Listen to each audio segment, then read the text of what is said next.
Well, you guys got quiet, without me even saying anything, so I appreciate it. Hey, welcome. I'm Mike Beresford, and I'm the new superintendent at Carmel Clay Schools. This is my 27th day in the job, and I'm this has been a dream come true for me to be part of the Carmel Clay family and community. And I want to thank you all for attending. This is always a great sign when parents show up to partner and to find out more information, especially about a topic as serious as school safety. Before we get started, I feel like I probably ought to do my safety duty, and that is to point out where the exits are. If you look around, in case we ever have to evacuate in a hurry, please take note of the exits. And I thought the fire guys would appreciate me doing that, so get a thumbs up from those guys. I also want to take some time just to thank some people. Really want to thank Deanna Pittman and her staff for hosting this tonight, and they did a lot of work to make sure the place was shiny and coordinated. So if we could give Deanna and her staff a little bit. I also want to personally thank Colleen and Courtney back here. They're the people who coordinate everything, and they're literally behind the scenes because you can't see them. They're back there, but did a lot of work to make sure tonight goes off smoothly. I also want to recognize our school board who are here with us tonight, and also want to recognize some of our city and local government, and also we have some state government officials here. So appreciate your presence and your interest in school safety and your support as always. As I'm still going on, I'll show my appreciation for the Carmel Police Department, and we've got some of the SRO unit here as well, and I always appreciate their work, and of course our Carmel Fire Department as well, and we have quite a few first responders in the house here tonight, even from other communities. So really appreciate your work and your really dedication and commitment to our students and their safe environment at school. So we give the first responders a hand for that.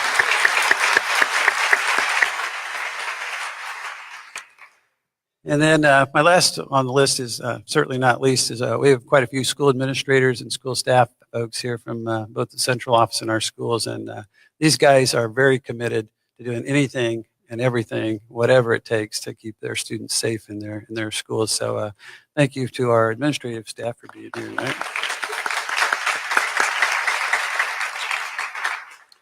So it's a great turnout, but also we have some folks that are here that are attending online, as both Carmel magazines are in the back there streaming this live. So I want to welcome all the parents who couldn't get here, and community members who couldn't get here but are with us online.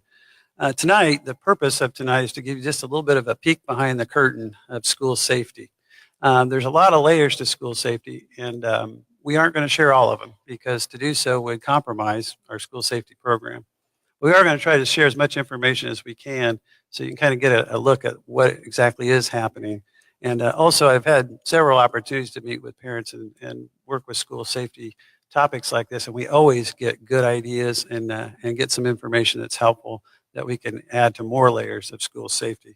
So the way this is going to work tonight, I'm going to ask the members of the panel here to introduce themselves in a minute, and we're going to do like a brief presentation and some of the layers that they cover, on a daily basis. And then after that, we'll take questions, the questions that you submit.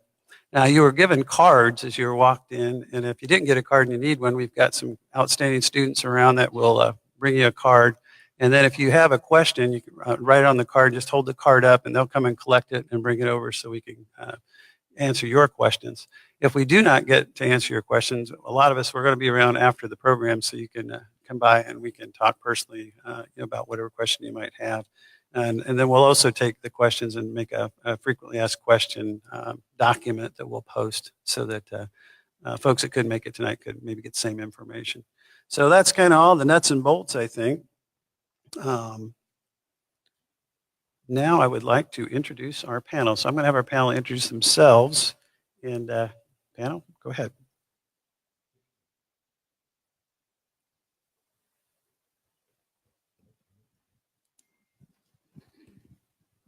I think I'm on now. Good evening. My name is Jim Barlow. I'm the Chief of Police. I'm Sergeant DJ Chef at the Carmel Police Department. I'm Karen McDaniel. I'm one of the assistant principals at Carmel High School. I oversee student services. Hi, I'm Tammy Thornberry. I am the Assistant Director of Special Services, and I oversee currently our guidance and social work programs, and many of our mental health programs. I'm Amy Skeens Benton. I'm assistant principal and I'm a certified safety specialist for the state of Indiana. All right, thank you very much. And right now, I'd just kind of like to hand the mic over to Chief Barlow and for some opening comments. Thank you. Welcome and thank you for coming tonight. I think the Noblesville shooting obviously has brought a lot of attention to these horrific events. It happened so close. I think more importantly almost is that it's creating these conversations, these important conversations we're having. And I think, I believe after you hear from this panel, which a group, by the way, I have a lot of respect and trust in, you're going to see that Carmel Clay Schools, public safety, police, and fire for many years have made school safety a priority. And I don't think there's absolutely a one perfect solution to this problem. It's a ongoing problem that we've got to continually adapt and adjust what we're doing. And I'm hopeful after you hear the panel that next hour or so that you'll have a better understanding of our efforts over the last years. So thank you for coming.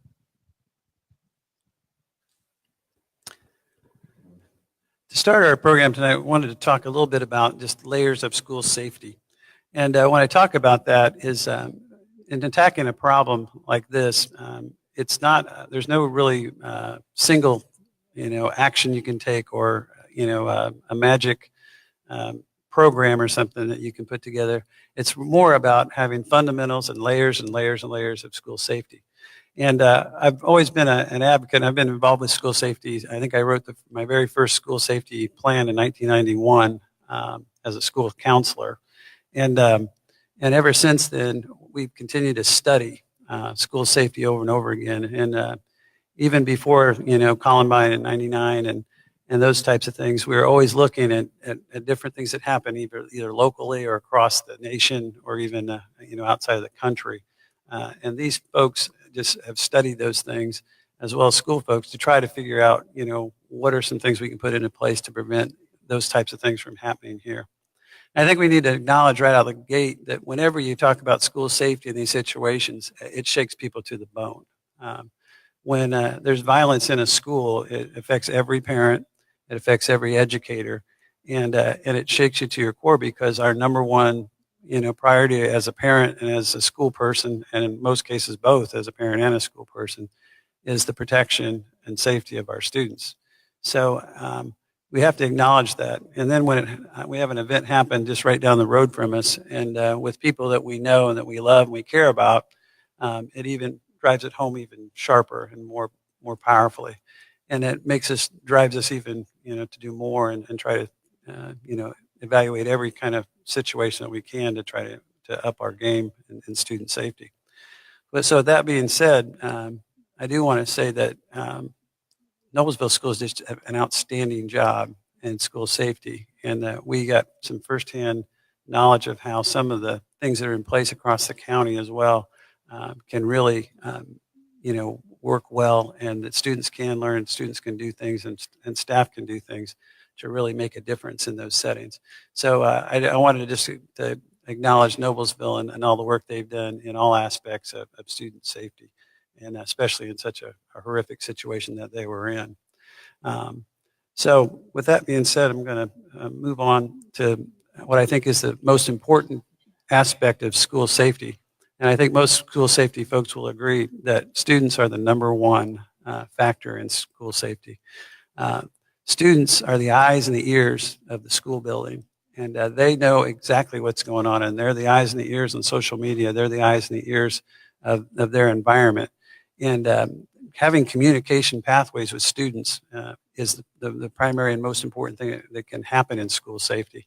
And having that communication as well as far as one-to-one and them always being able to report anything, but also having some anonymous ways to report is fundamental and is extremely important. The second best source of information, of course, is parents and staff, because you hear things and you find out about things, and it's so important that we hear things and we see things that we do something. We communicate that. See something, say something is something that is paramount in school safety. And then after that, we'll get information from tips and that sort of thing. So I wanted to hand this over to Karen because she's our expert and does a lot of work with the communication with students. And Karen, you want to go ahead and Thank talk to you. us? So I want to talk a little bit about, if you don't mind forwarding on to our, so you can kind of take a look at as a visual of what I'm going to talk about. I want to talk a little bit about how we respond to students that have a concern or want to share something with us. And it's not just for students, it's also for families. Dr. Beresford is exactly right. When we really try to instill in our students, see something, say something, it's very important. So we try in lots of ways to reach out to our students to make sure they understand that. That is very important. We ask them to talk to their coaches, talk to their teachers, talk to their counselors, the social worker, an administrator, whoever they might have a comfort level with. If they may not feel exactly comfortable talking to someone about it, we still want them to have a way to tell us things. And again, we go back to that see something, say something, or see something, do something. And so we really talk a lot to our students about the anonymous tip report line. And it's important for our students and for you as families because you can as well submit an alert if you're our Carmel Clay School family through our anonymous alert system.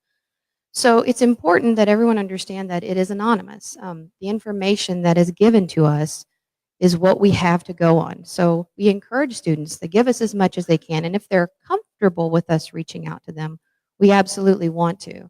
So, as your child comes home, if they talk about something that's concerning to you, it's okay to submit that to us. That's what we want to be able to do, is to respond to something that just might be a concern or might not feel just exactly right. That's what we want to talk about. So I wanted to also let you know that we respond right away. Myself, as well as other administrators and our wonderful SROs, get those alerts immediately. We get them on email and I get them in texts, and we respond right away. 24 hours a day. That's just what we do. And we have been very fortunate that some of the ways we've been able to help students and parents have been through reports for perhaps physical or emotional abuse by a boyfriend or a girlfriend. We're able to step in. Maybe it is illegal activity that might be happening on the weekend and someone wants us to know so that the other students don't get into trouble. We've been able to know about it and get in front of it.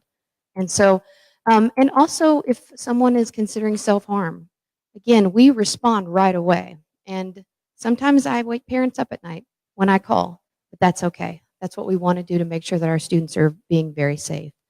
So another component I think is important for us to talk about tonight is we're looking into, Dr. Beresford and a team, we're actually looking into having a two-way communication as well. Still completely anonymous, but a way for us to respond back to that individual in an anonymous way to say, what else can you tell me? Are there other details? Give me more information, because our goal will be sometimes to send a police officer straight to the home. Now, I try every contact information that we can. If someone doesn't answer, we immediately get the Carmel Police Department involved to say, let's get a welfare check in place. So the more information we have, the better. So I'm very excited about us working toward in the future us finding a suitable two-way communication tool as well. This is so important. Again, we say so many times in so many different ways, see something, say something, and we want students to feel very comfortable knowing that it is anonymous and we will respond right away. Thank you. Thank you very much, Karen. We have a lot of experts in the district here, as you can tell. And, one thing I'd also point out is these administrators and teachers have excellent relationships with students. And one emphasis is relationships. And you can't, replicate the importance of having a significant adult in your life, and especially for students. And so that, as you can tell, when Karen's talking, literally there's been lives saved through the anonymous tip line.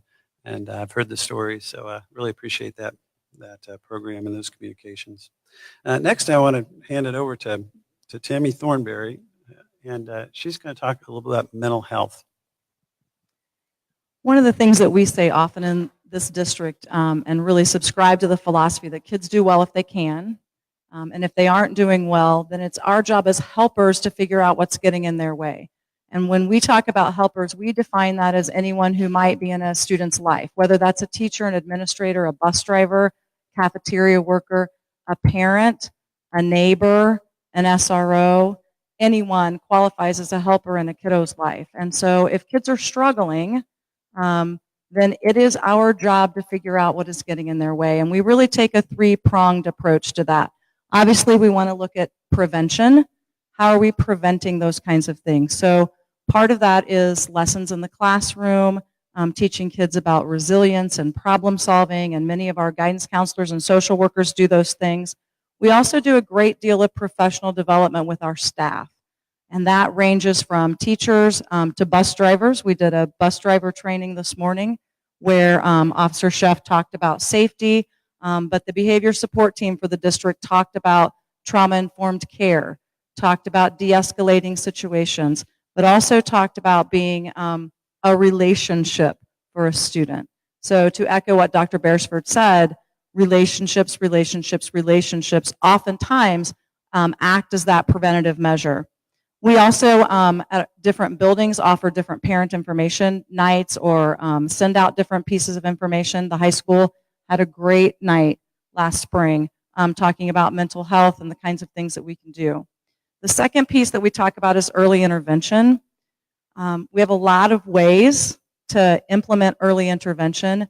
Teachers, everyone in the district are the eyes and ears looking for, does something look different? Does this look like a kiddo who might be struggling today in a different way than they were last week?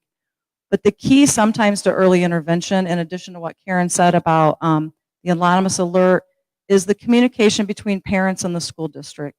So oftentimes I know as a parent, and I've spoken to many parents in the district over my years here, when our kids begin to struggle, we as parents look in the mirror and think, wow, what is wrong with me as a parent? I don't know that I want to call the school and talk about the struggles we're having at home. What if the school is judging me, or what if someone thinks this is about me? We are here to tell you as a panel, and I know all of our administrators here tonight will tell you, no one is judging. We are here to work as a team. We're here to work as partners. One of the things we often say is that together we're better, and that is never more true than when we talk about our kids who are struggling. Together we are better. And so I would encourage you, when we think about early intervention, communicate with school personnel. Find your champion in the school that you feel comfortable with. It may not be your child's teacher. It may be a teacher that your child has had from before, and you have a really great relationship with them, and you haven't quite developed that relationship with this year's teacher. So you call last year's teacher or a teacher from 2 years ago and say, hey, we're struggling. Can you connect me with someone at school who can help us kind of figure out what's going on? The other piece we do with early intervention is that oftentimes kids will just have a little bit of a struggle. There will be a little bit of anxiety, or they might be feeling a little bit sad. And so our social workers and guidance counselors do small groups. They'll do anxiety groups or groups. We do grief groups if something has happened in life. So those are some early intervention pieces that hopefully give kids skills, give parents skills to prevent something from really spiraling into a true mental health crisis.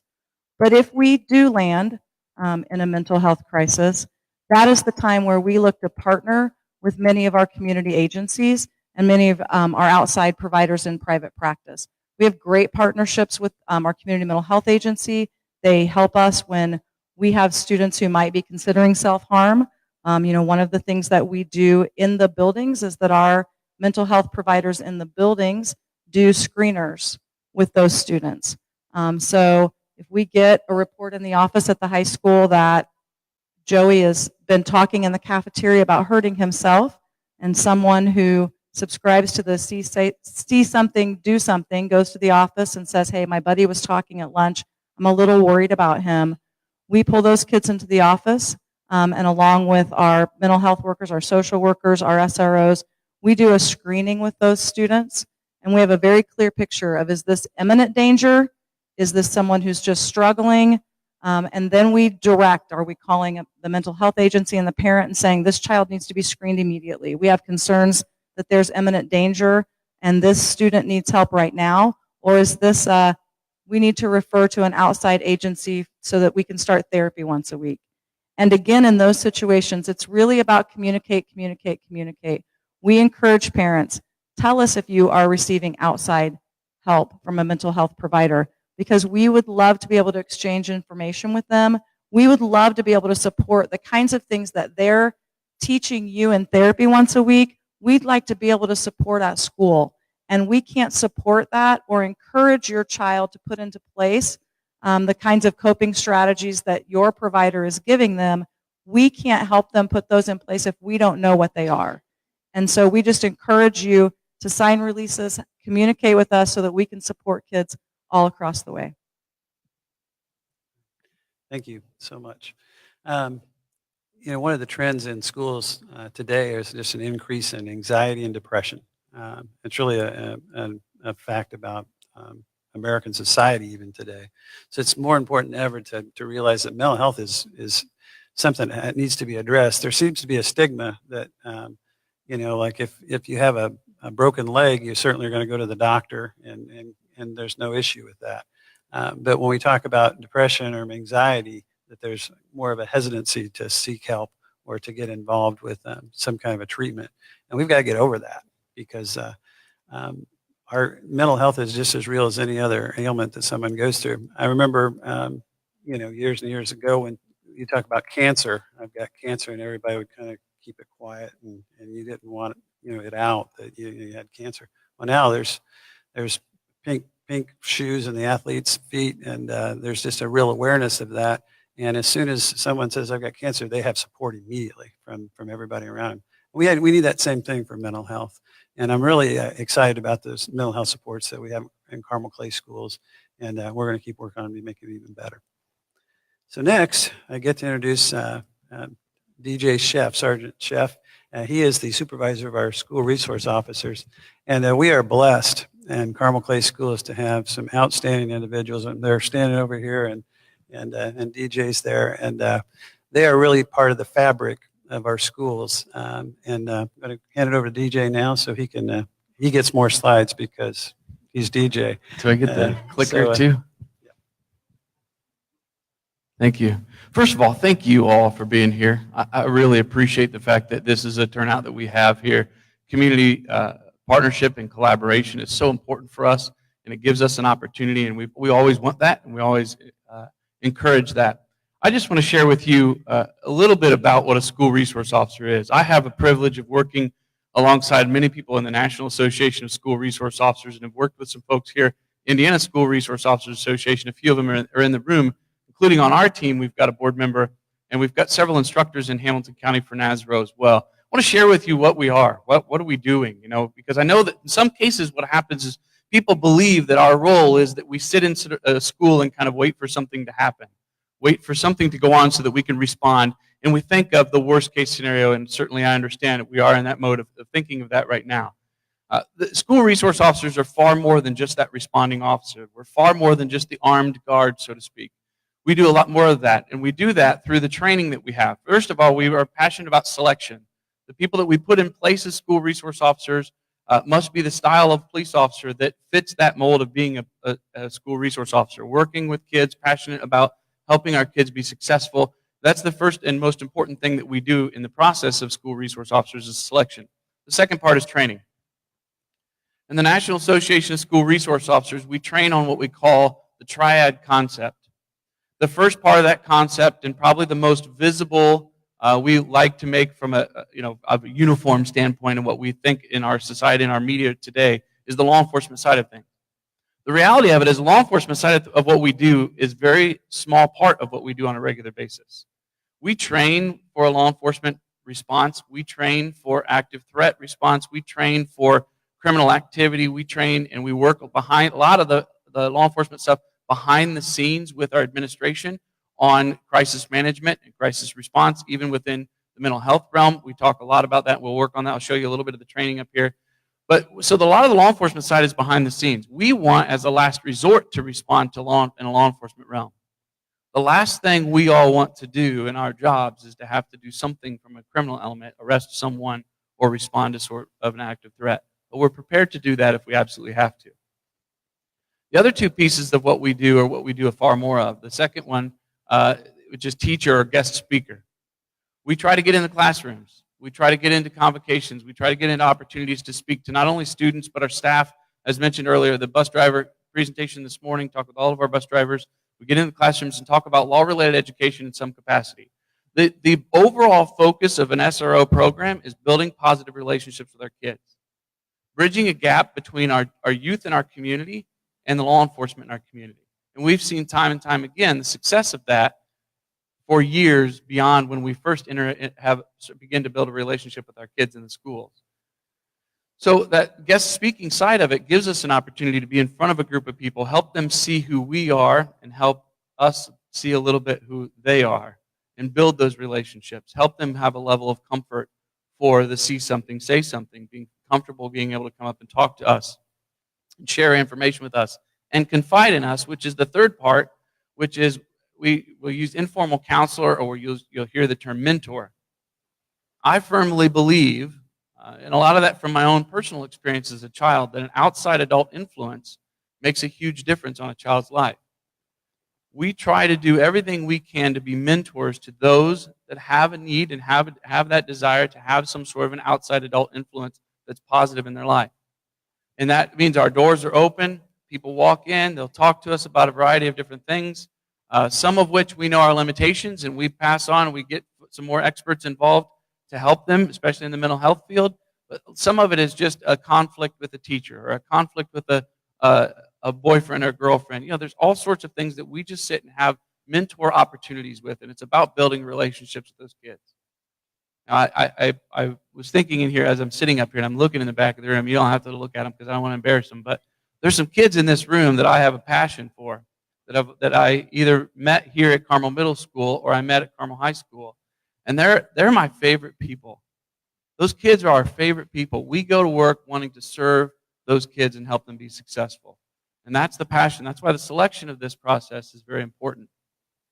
There's federal definitions. There's a state definition of a school resource officer. There's state statute defining what we are. But this kind of gives a rundown of what it is in the National Association of School Resource Officers. We have our own definition of what it is. It all falls in the same thing. We're building positive relationships with kids using our Triad Concept. Some of the training that we do, another factor that some people think, as again, we don't just sit along the sidelines and wait for something to happen. We're training in a myriad of different things. Mentioned up here was trauma-informed care. We've been spending a lot of time with that, crisis intervention, the teenage brain, all sorts of different ways and different things that we get our hands into to try to figure out how can we best serve the kids in our schools and help mentor them and help develop them and help them be successful. So there's quite a bit of that. This is not the conclusive list. I mean, there's several more things that are out here that we work on. But we certainly do a tremendous amount of training every year and all the time ongoing to try to maintain our proficiency and our expertise in trying to help our kids be successful. This is our team. Sometimes people don't realize this, but I want you to know this. 7 of the people that you see pictured here, our full-time job, 24 hours a day, 7 days a week, is school safety. And the number of years that we have in experience in law enforcement, the number of years we have experience in school safety is fantastic. We have an amazing team of school resource officers here.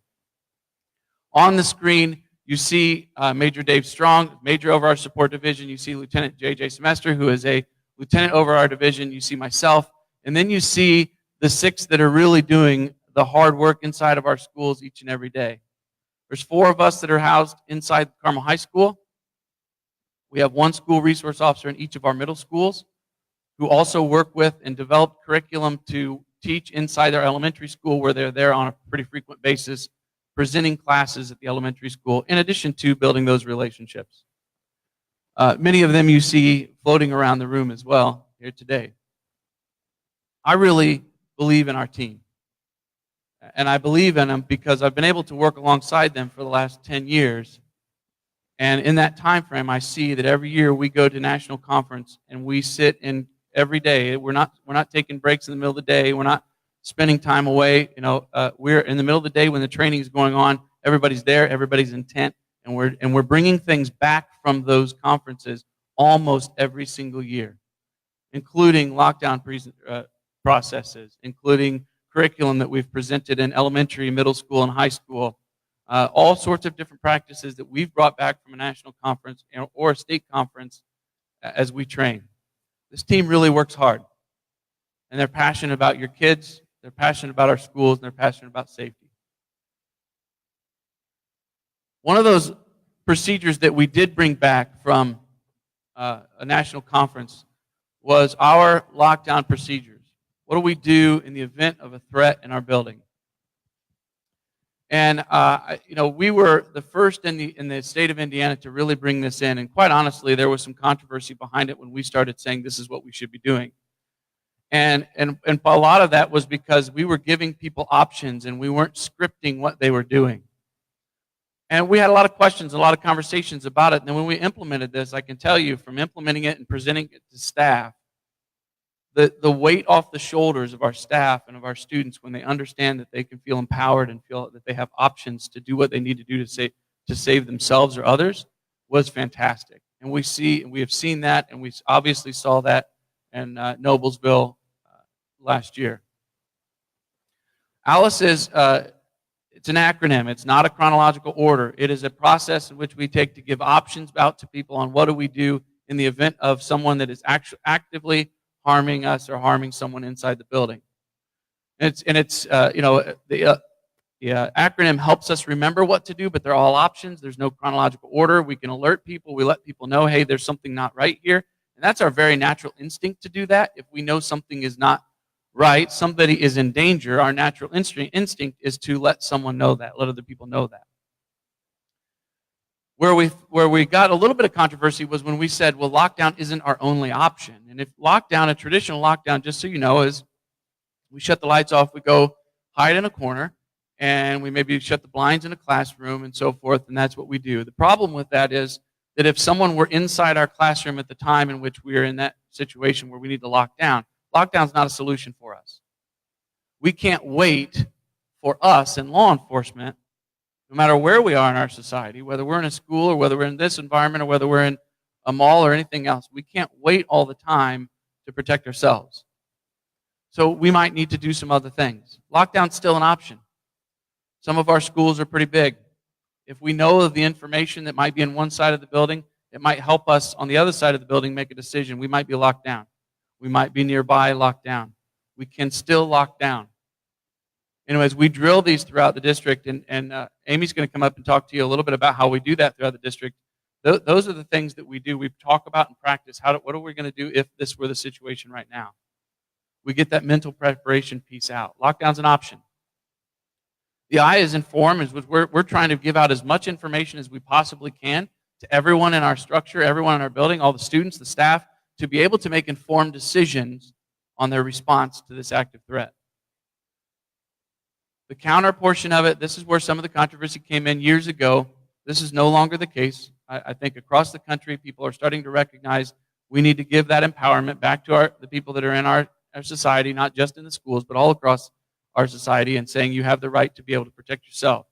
And the counter portion is just that. And we do this in a very age-appropriate way, depending on where we are in the grade level, on how we inform them on countering someone who is trying to cause harm to them. Obviously, a smaller elementary level, we're giving different information and talking to them about, it's not about being scared, it's about trying to help prepare them to be safe. Really not much different than what we did in years past with stranger danger.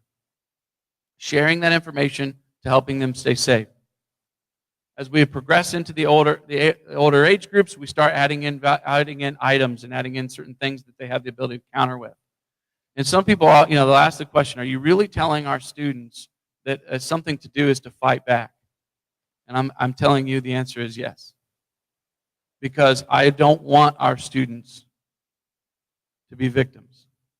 And if fighting back means that is our prevention of being a victim, then that's exactly what I want our students to do. And I don't think anybody in here could argue that if our kid was in danger, that we would say we'd do everything we can to protect them in that moment, including telling them to protect themselves.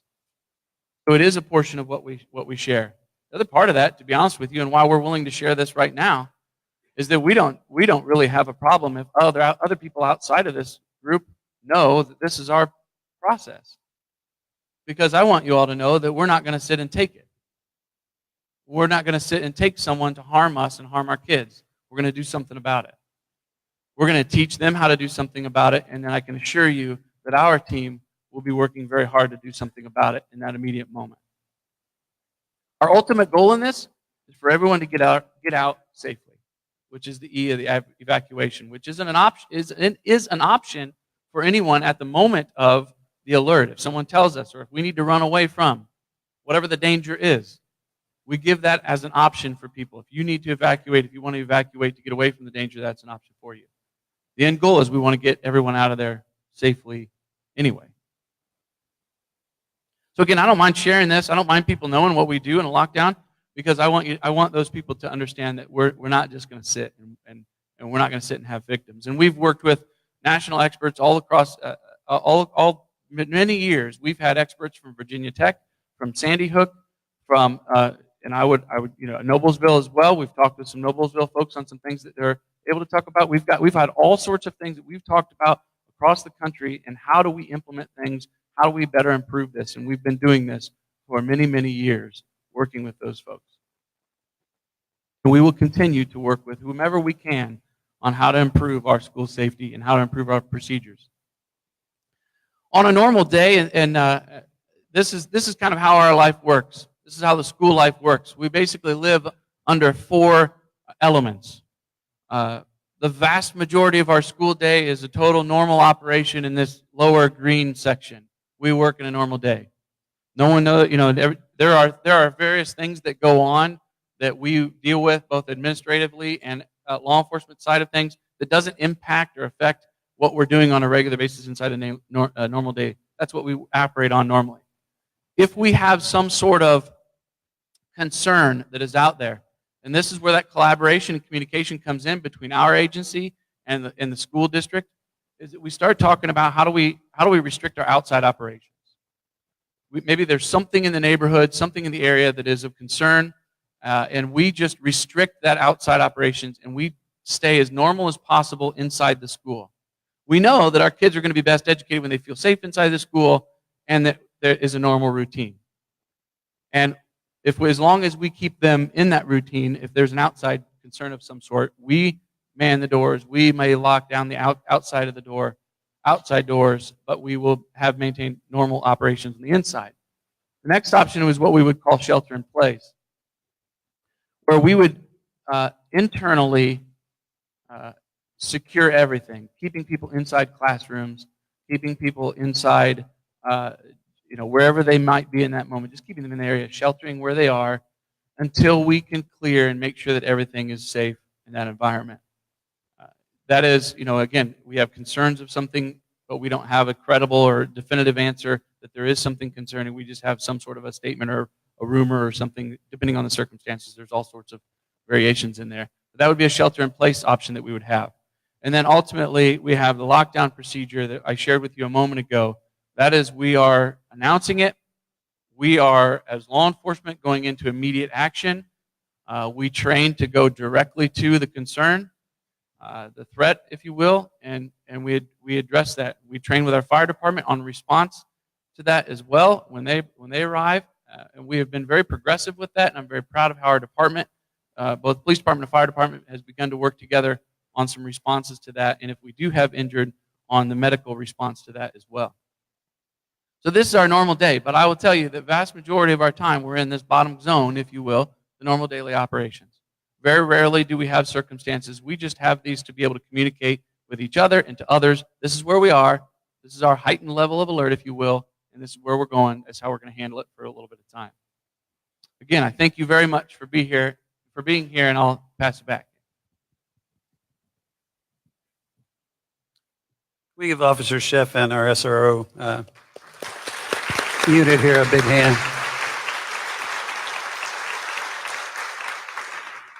Being an SRO, it's a very specialized unit. It's like, there's the SWAT team is a specialized unit, and the school resource officer unit is a very specialized group too. One officer friend of mine said that there are officers that would rather go into a panel van with smoke coming out of it at 3 o'clock in the morning than to go into a kindergarten classroom. these are special officers with special skills, and we're very fortunate to have the officers that we have. And I've got to meet with them, get to know them a little bit better as the days have gone by, and I'm just extremely impressed by their dedication to our kids. Now I'm going to turn it over to Amy Skeens Benton. I always flip her name around. And she's going to talk to you a little bit about what actually goes on in the school to prepare your students and to keep them as safe as possible. I do also want to say, though, before we jump off of the ALICE protocol, that is not just a school thing. That is a skill that kids and people need to have. You may have seen the Homeland Security's run, hide, fight protocols and that sort of thing. But these are things that students can use in the movies. They can use them at the mall. They can use them in any situation. And I got to tell you, when my own son was in high school, and I'm the school safety guy, and I'm doing all this stuff, one night I was just curious. I said, tell me something. If you were in a situation and you heard gunshots, what would you do? And he very clearly looked at me right now and he said, if it was far away, I'm running. And he said, but if it's right next to me, I'm going to fight. And he said, and if it's in between, I'm going to go someplace I'm going to lock down. And I was so proud at that moment because I knew that the schools were doing their job because my kid understood very quickly and very sharply in his mind what he would do in that case. And I also want to tell you about the way those protocols were developed really came through after Virginia Tech when following the old protocol of hiding and being quiet resulted in just multiple deaths. And the people who survived that were the ones that ran, the ones that fought back, the ones that locked down and barricaded their space. And I'm not aware of any school shooter that has breached a locked door. So just by our teachers having their doors locked, pulling them shut, no shooter has ever breached a locked door. So those skills are transferable and they're important for our students to know and understand. And I'll end this segment with another story about a student. And there was conversation about what we were talking with students about what do we need to do to make school safer. They said, stop spending money. If you're spending money on school safety, we got this. We know what we're doing. We know this is the world we live in. And for our high school students, since they were seniors, to tell me that part of it made me a little sad, but the other part of it was that that our kids are the main players. They know and they can do what it takes to keep themselves safe and also to help their fellow classmates. And we saw that firsthand in Noblesville, and we've seen it in other settings where we've investigated some of the violent activities that have happened. So talking about preparation, I'm going to hand it over now to Amy, and she can fill you in on what happens. Good evening. I'd like to say, first of all, I've been a school safety specialist for over 20 years. And through all my coursework, through all of our trainings and our certifications, it comes down to a simple statement, and it is hurt people hurt people. And identifying those hurt people, wrapping supports around them will keep us all safe. Safety is everyone's responsibility. Every single person in this community is responsible for the safety of our children. And that's including our students. And tonight, I want to thank the students that came in to pass out the cards. They're not only volunteers to pass out these cards, but they're part of programs that we've implemented at our school to keep our school safe. And they're leaders in that. So thank you, everybody, for being here.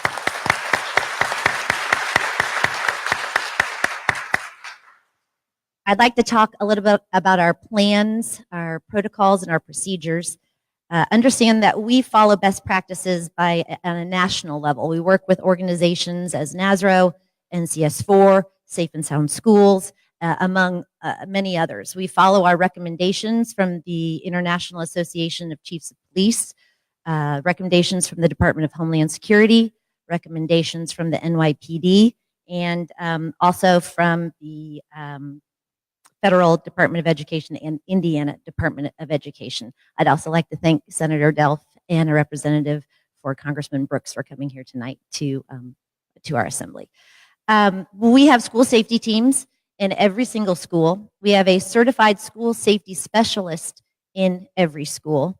We have a crisis response team. So anytime a crisis were to occur, that team is already trained and work together. They practice, they do tabletop scenarios to prepare for when crisis happens, and also to to provide the appropriate response when a crisis occurs.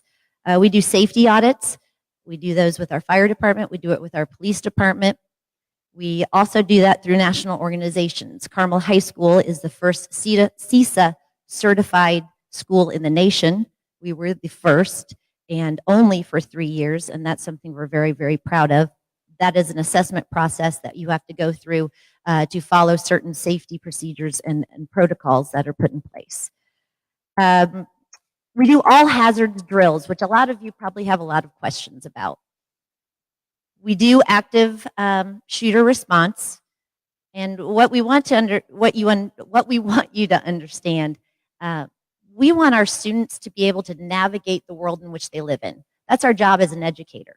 And part of that is to respond to violence appropriately, as well as man-made and natural occurring accidents, tragedies, or things that might occur.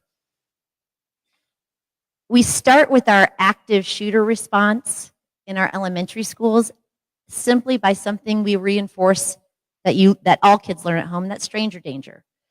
It's an appropriate response to violence, and that is, remember, if someone's trying to hurt you, yell, scream, kick, get away from them as much as possible. Something that was not publicized that should have been. During the Sandy Hook shooting in that horrible, horrible classroom, that kindergarten classroom, there were 7 young men that ran past the shooter, ran out of the room, and went straight to their designated area where they had reunification. That's something that I believe they naturally knew to do. In how we were training students to respond to violence years ago was inappropriate response to violence. It was a mandatory freeze. And I think those kindergartners at that time weren't taught that, therefore they knew to respond naturally to run away and run out. We want our kids to do the same thing. If they're in a church, if they're in a movie theater, if they're at a public place, and I want to reiterate, schools are still the safest public place in the United States, still to this day. I know there's a lot of media response to this, and there's a lot of fear out there, but schools still are the safest public place for your kids. And we, as educators, train, we train, we train.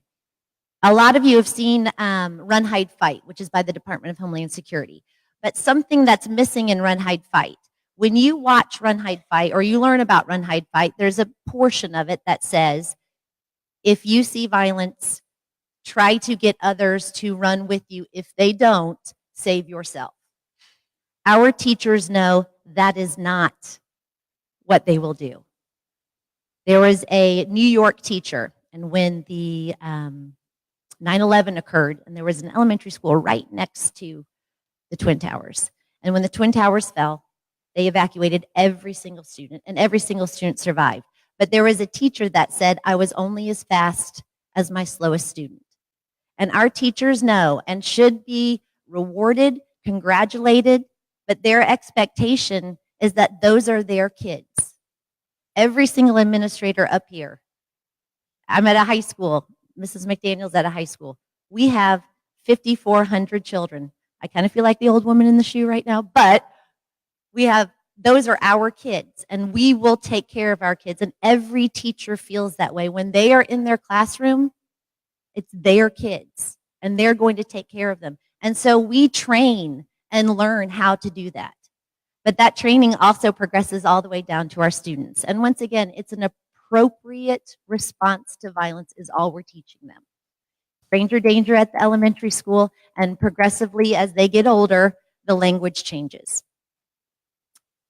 We have secured vestibules. So when we talk about facilities, we have secured vestibules, and part of that is to delay the entrance of someone that might cause harm. And we communicate. Once again, this communication piece is so important, but we communicate. So if there's someone harmful in our community and the police department communicates with us, we communicate to all of those people working those doors. So those people can't enter. So we have a visitor management system. So they have to buzz in, a camera views them, then all of our staff is trained. Who are you? What are you doing here? In a very nice way. And we identify that. So therefore, if there is someone that they have identified as someone that should not be in our school, those pictures are actually posted for all of those secretaries or the people managing that, and they aren't to allow those people in. Once again, to delay that, where then we would call the police and they would interview. So we would delay that. Our all hazards drills, there may be in October is Safety Preparedness Month. So we may have 3 or 4 drills that month. And a lot of people are like, are you scaring them? And that is not true. We are preparing. And there's a wonderful book that was put out by the Alice Institute called We're Not Scared, We're Prepared. And that's really what we're doing with our kids.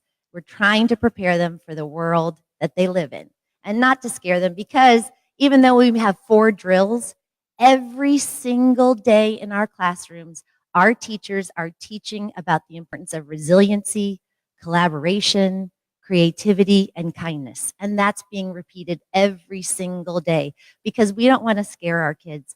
This world is a wonderful world that they live in. And it's time that we talk over and over again about how great the world is. But sometimes, there's a country music song, Martina McBride, that says, God is great, but sometimes life ain't good. So just repeating over and over and over again that this is a great place, positive, be kind to one another, but every so often something bad might happen. But if it does, you're prepared and you're empowered. I'd like to end this with the greatest thing that I watch our school resource officers do. They get those kids in those classrooms and they ask them, who's in charge of your safety? And every kid goes, I am. And that's what we want to teach our kids. And with Alice and our approach to safety, when seconds count, police are only minutes away. We want our kids to be prepared. Thank you.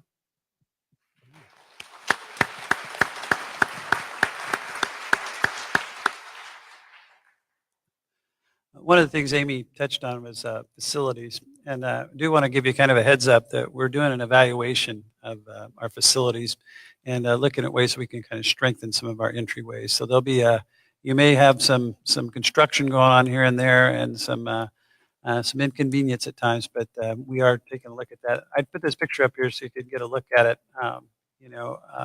Ideally, and this is a Prairie Trace, it's a nice entryway in school safety is to have a what we call a secured vestibule, where when someone comes in, the only place they can go is into the office. And in some of the layouts of the building, that's not possible, so we will use other technologies like high definition cameras and some TVs, some monitoring, that sort of thing. But there will be some construction going on here within the next year as we develop our standards for our facilities and school safety in our facilities. So got a team working on that right now and making some good progress as well. So now we come to the question and answer part of our program. So we've got I've got a few cards up here. Do I have some more coming? And I've got a few. These are your questions. And I think we'll start with one of the concerns over and over again is about parents and gun owners who do not secure their weapons. And would someone on the panel want to handle that one? I see the chief pushing the button there.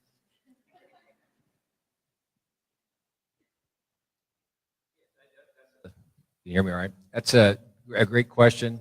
I mean, obviously, it's a law of the land that people have a right to possess firearms.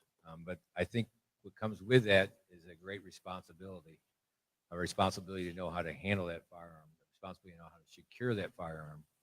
And even to the point, I'll take a moment that I think a week doesn't go by in Carmel that someone leaves a firearm in their unlocked car in the front of their home, in their car, and someone takes it from there. So that goes another step because those guns are going into bad people's hands. So again, if one of those guns gets used in a crime, we'll investigate it. We will present to the prosecutor's office to see if it is a crime. But again, that's a very important responsibility that people need to educate themselves. There's all kinds of places you can get gun locks and gun safes and make those weapons safe. So it needs to be a priority for our community, for each individually. It's an individual responsibility. Right, thank you. It befuddles me that we have gun owners that don't secure their weapons, especially if there's students in their homes. And I really appreciate what you had to say there, Chief. And we need everybody's help to make that happen and make that a reality, that arms are secured. Next question, and this is kind of the question that is most common in my office, and I'm sure maybe yours too, Chief, but it is how can we get a school resource officer in every school or increase the number of school resource officers in the district?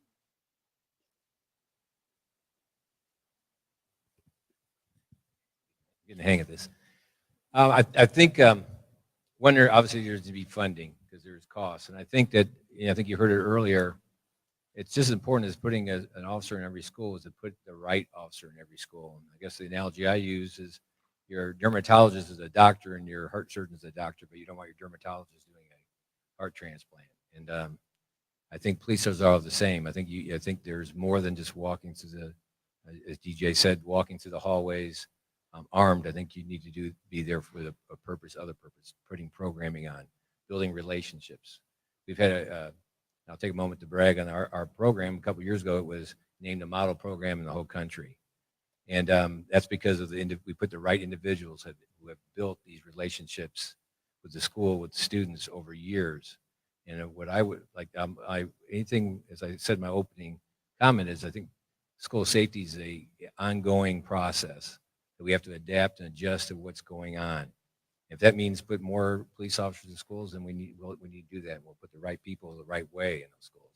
If it needs hardening the buildings and doing those things, but there needs to be funding. They need to be properly trained. They need to be properly hired, and that takes time and money.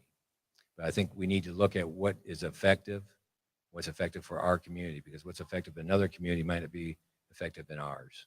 So we're willing to look at that. We need to examine it. I think we need to make the right process of doing that. And in the meantime, we do things. There's things that we do every day that I don't think people realize is that we encourage our officers, not our SROs, but our officers that work in their beats every day, when they're doing a report, do your report because they do it from their computer in the car, pull in the school parking lot. The school is good enough. I think the high school gets 2 or 3 officers a day eating lunch in there because they get their lunch free. And it's a good way to get to us through our stomach, right? So I think there's ways of low cost, low impact that we're doing now that's providing security that we don't realize that's going on every day when school's in. So yeah, I think it's good, but I think it needs to be a conversation. We need to do it in a good, logical way. Thank you. I also will. I'm preach a little sermon of my own here for a second. I've been having some conversation. A good friend of mine who's just brilliant in funding and finance pitched an idea at me, and when he first did it, I thought that's crazy. That never happened. But he pitched the idea of having a statewide referendum.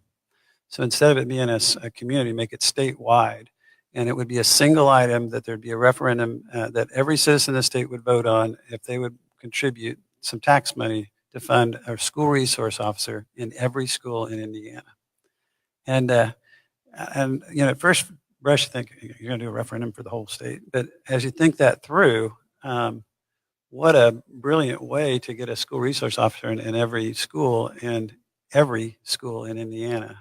So it wouldn't depend on the community you live in. It would just depend on the citizens, and the citizens could make that decision. So I've been preaching that and having conversations with officials about that, and that may be something that may be out there, Chief, that we could be able to do some things.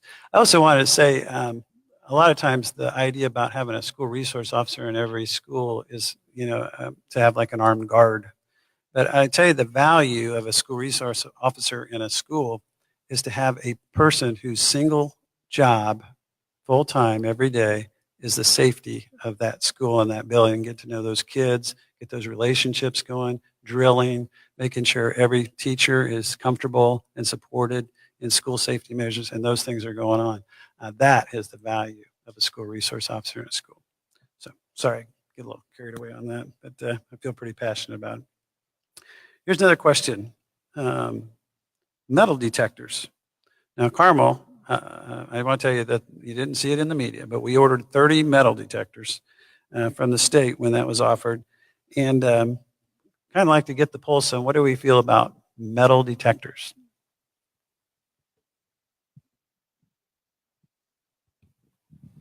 Okay, so this is something that we have evaluated and looked at, and I know a lot of people are. And there's the reality of it of school safety. If any one of us in here could push a button and make it a perfectly safe environment inside our schools, I don't think there's anyone to argue that.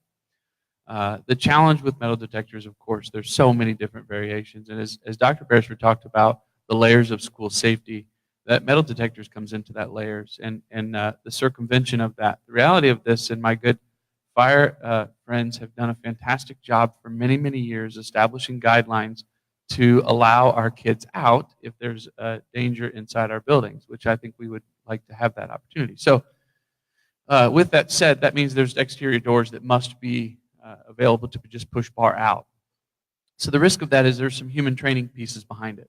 And even if we did have metal detectors in our structures, you're still going to have that human training piece. And I've observed it in schools that I have toured and done some work with, even in the state of Indiana where they've had metal detectors, and I've observed people will go in through the metal detector and then open doors up for friends in other areas because they didn't want to wait in line for the metal detector. So there's far more to it than just the simple button push if I'm going to put a metal detector in there, not to mention the fact that the size of our building, with 5,400 students, it's a significant time frame to get 5,400 students through the collection of metal detectors, which is another factor. And I could go on in various different things. And I know some people say, well, you're just giving excuses as to why not. Give me something that says, here's what we can do. I think there's functions that we will have the ability to do with some of the things that we're getting from the state of Indiana. But there are ways in which we do that are very strategic, and depending on circumstances and based off a reasonable suspicion. There's also some liability factors that come into the play of just searching. The Fourth Amendment gives us some search and seizure restrictions on who handles that. And the reason I say that is educators have the ability to do that. But the favorite conversation or favorite question that I've heard is, if an educator is using a metal detector and they find something, then what? And the answer is we need to be there. So there are a lot of pieces to that puzzle and a lot of things that we look at, but I can assure you we have evaluated that extensively. And if you're looking at funding and resources, I would say that we would want to look at kid detectors before metal detectors, and looking into spending our resources in mental health awareness and mental health support. Very good. Thank you. And we will be investigating proper application of those metal detectors we do have. And we'll also be consulting, what's the appropriate policies and procedures to do that. Points well taken. So here's a question from the crowd. It is, what specific improvements will be made this year to better secure our elementary and middle schools? So I can tell you already that the facility-wise, we're going to be evaluating every single school in the district, and we'll be looking at hardening the targets. I can tell you from my own experiences that in the violence has occurred in schools, over the years, the elementary school is generally an attack from outside to get inside. And with middle schools and high schools, it's generally an inside threat that is causing the havoc there. So there will be at least the physical side of it that's going on. Pal, anybody else want to tag into that? Okay. All right. This one is, how can we better use canine dogs to sweep the schools?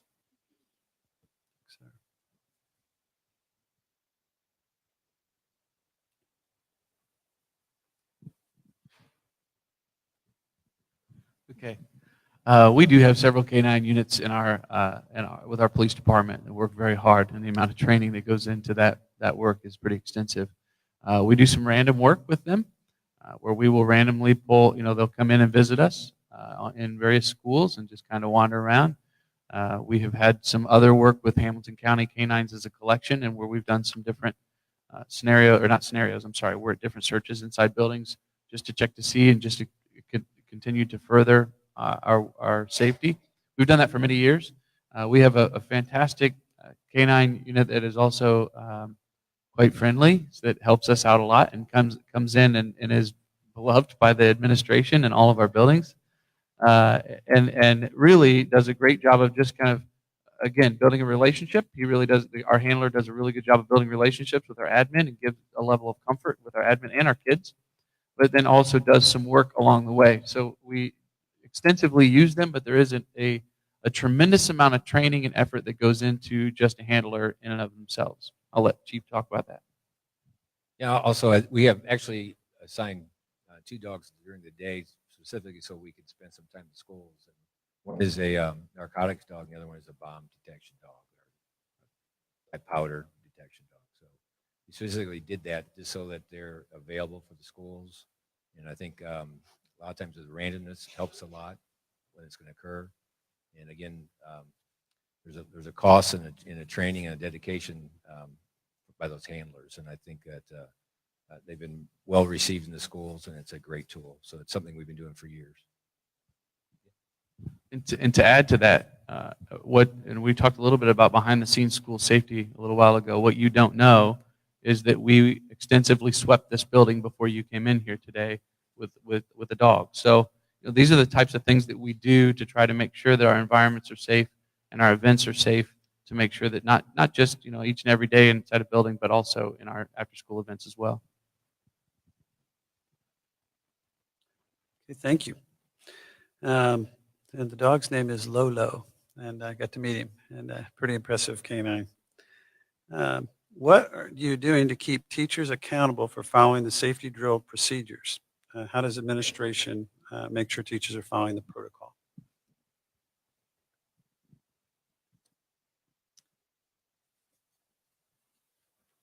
Good question. For training, they all are required to follow training, and we obviously see who wasn't attending training and then provide them the training. As far as safety drills, we purposely do them at different times of the day at the high school because a student would have 4 different teachers. So these drills occur at different times of the day in case there might be someone who is not as passionate about the drill as another, then to make sure that at least at some time during the day, they will have someone that is passionate. We also ask students for their input, and we once a year we ask one student in every class to write about what they learned in the drill, and then we review those to see where we need to go back and to help. And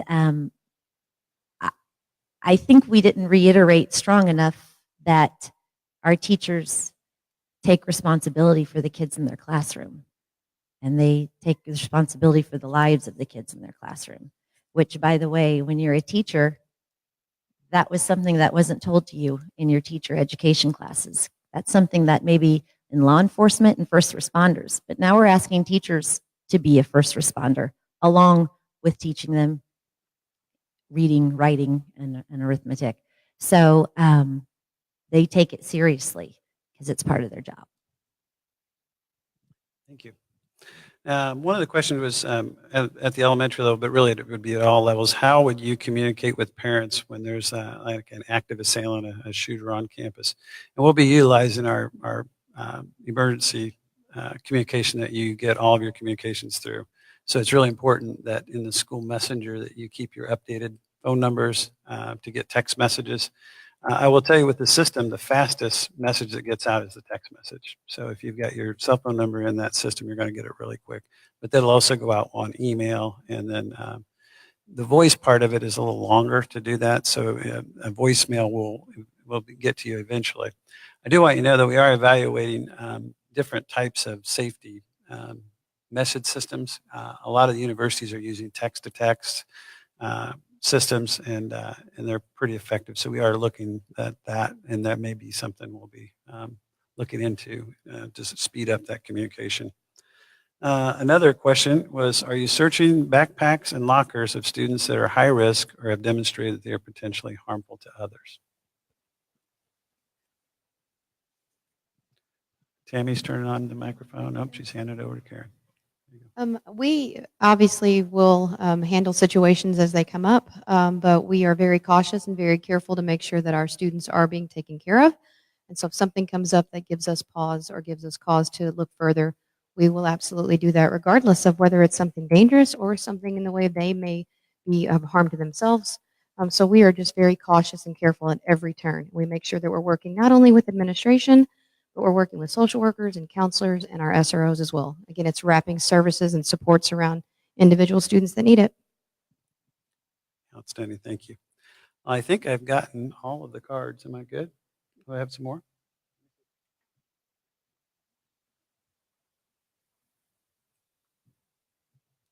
Running out of time, but let me take a quick look here. What is being done to secure the schools during before and after school, I guess, after school activities?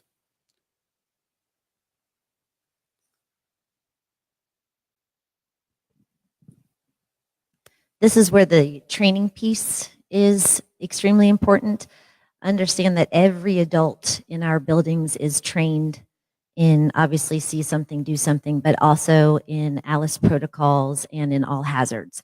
So lay coaches, custodians, cafeteria workers, anyone who works with our students are trained. Now, just like any other public place, our buildings become pretty public at the end of the school day. And therefore, it is up to every single person, once again, reiterating that safety is everyone's responsibility and that if they see something, that they do something. Very good. Just a few questions. A lot of these questions are kind of one word answers, and we'll put those on the frequently asked questions. But one question had to do with, does Carmel Police Department have access to view the cameras? And you want to talk a little bit about the camera technology? And one of the most important things that we train for school resource officer units across the country is a very key factor is to have a memorandum of understanding between the police department and the school district, which we have in place. We are actually also evaluating that and looking to update that in the near future as well. But part of that process is a sharing of information process because, and in a lot of the questions that you're asking about safety and security and searching, one of the things that we have to look at in the law enforcement profession is the Fourth Amendment rights that we have of our kids, and we can't circumvent that. And there were a couple very big court cases that came out this year on whether or not a school resource officer was in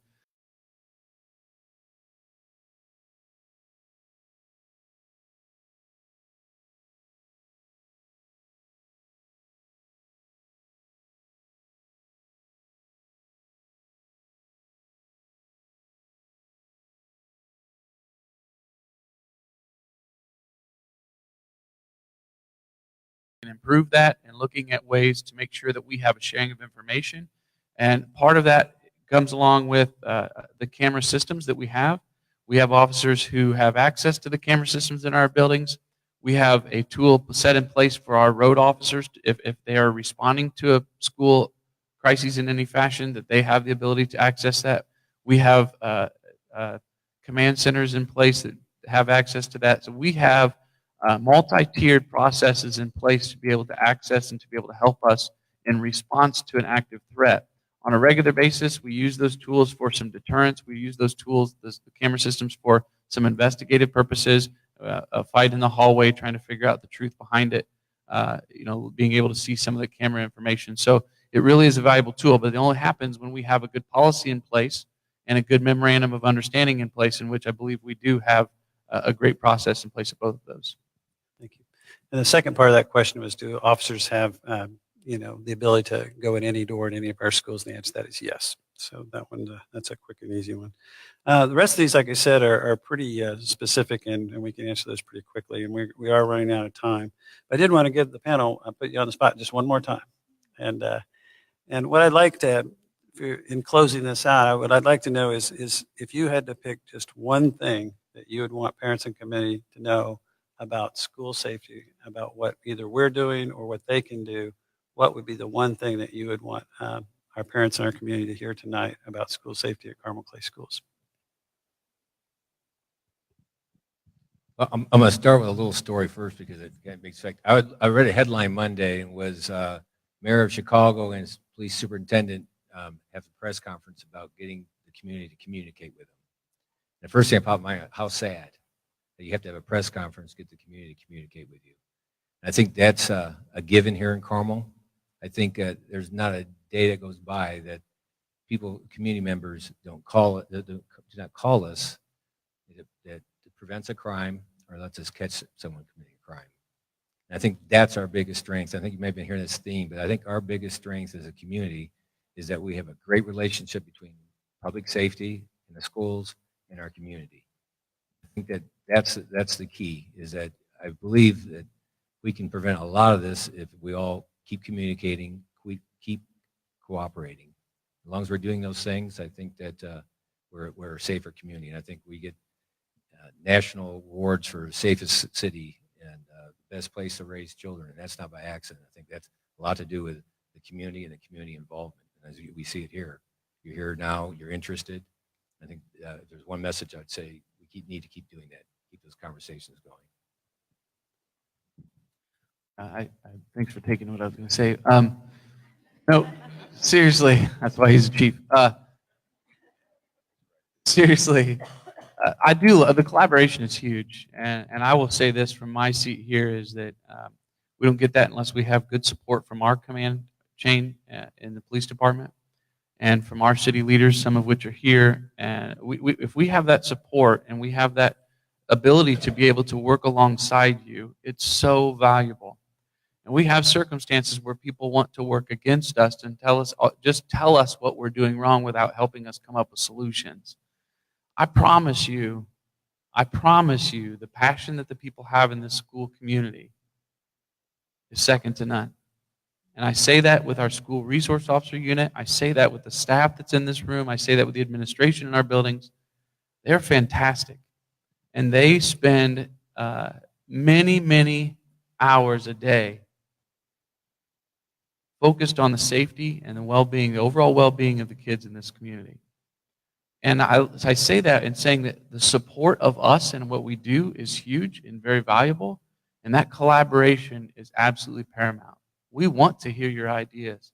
I will confess to you, I stood over here when just probably about 10 minutes before this started, and I said something to Chief. I said I was sad because of the lower number of people that were here at 10 minutes before. Some of you all came in right at the last minute, which made me a lot happier about this event, because I want you to know that I'm grateful for the feedback, the collaboration, and the benefit that we have with the support from our department and our city leaders to be able to work with you on a regular basis and work with our administration. That's what makes our community safe and makes me enjoy my job more than you could imagine. Thank you. I would just say that I would like for us to think about reducing the stigma and have a conversation about mental health in your homes, in your churches, and in your community. And I'll second what DJ said about somebody taking what I was going to say. I think just piggybacking on what Karen said, we often think about safety as how are we going to close the doors and keep the bad guy out, or what are we going to do about the bad guy that might be inside? And I think we miss the point that safety is about so much more than that. Safety is about our kids' emotional well-being. Safety is about our kids' physical well-being, their intellectual well-being. And it takes a community to ensure that. And part of ensuring most particularly students' mental well-being is that idea of it being stigma-free.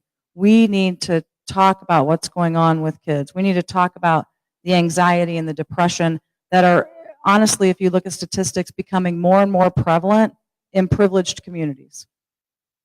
And it begs the question of, if anxiety and depression is coming in at much higher rates in privileged communities, of which we are clearly one, what are we going to do about it? And the first stop in what we're going to do about it is to talk about it. We can't hide behind it. We can't pretend it's not happening. We have to open those lines of communication. We have to talk to each other about what's going on with our kids. We have to be open to letting the school talk to mental health providers, and mental health providers talking to the school, and parents talking to the school. We are in this together. We are here to walk a journey with you from the time you're preschooler or kindergartner enters this district until the day they leave. We are on this journey together, and we want to partner with you. And so I think what I want to leave you with is please allow us to partner with you. Communicate with us. Let us walk this journey with you. Because as everyone has said, we're passionate about your kids. We care deeply about your kids. And we can't help your kids if we don't know what's going on with your kids. Last but not least, together we're better. Support your kids, support everybody else's kids, and please, please support one another. Wow.